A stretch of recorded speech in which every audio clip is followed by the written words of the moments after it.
Good morning sa ating lahat. Naghihintay lang po ako ng susundo sa akin. Papunta po kasi ako ng Kasilot.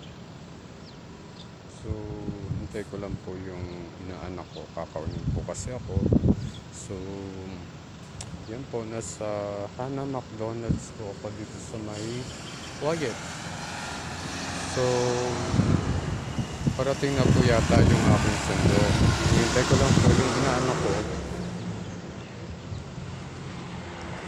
Inaano ko para masundo po ako, tapos uwi din po kagad kasi ako dahil mayroon pong pasok bukas.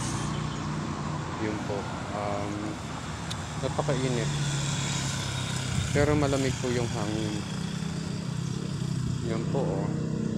Yan po ang McDonald's. Ito po yung bago po dito, pinatayuan po nila ng McDonald's.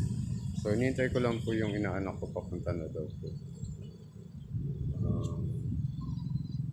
Ayun. Sasadya lang po ako sa mga kamag-anakan at the same time mga ngamusta, tapos pauwi na rin po ako.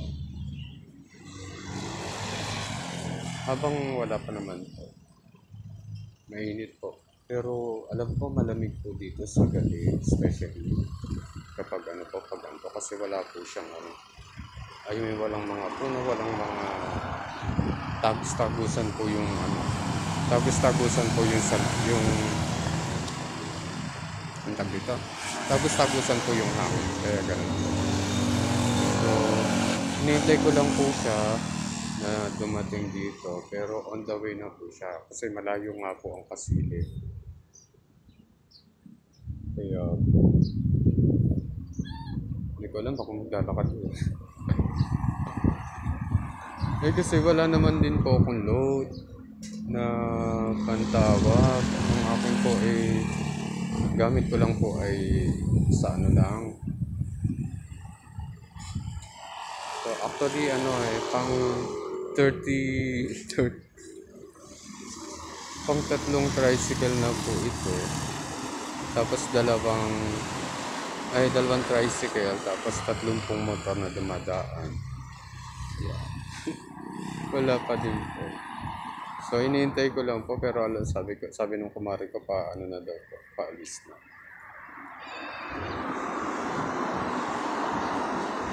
Kasi pag pumunta po ako doon sa baka ito na. Hindi, magtitinda pala. Ko yun, tagal na. Tagal ko nang inaanak pero hindi ko pa napapapos. Pero hindi, nabigyan ko naman siguro siya na pag fiesta kasi baka ito na po siya. Ito na po yata. Hindi pa pala. So pang 32 na po yung motor na pong dumadaan. Wala pa po siya. So wait ko lang po siya. Marami pong salamat at magandang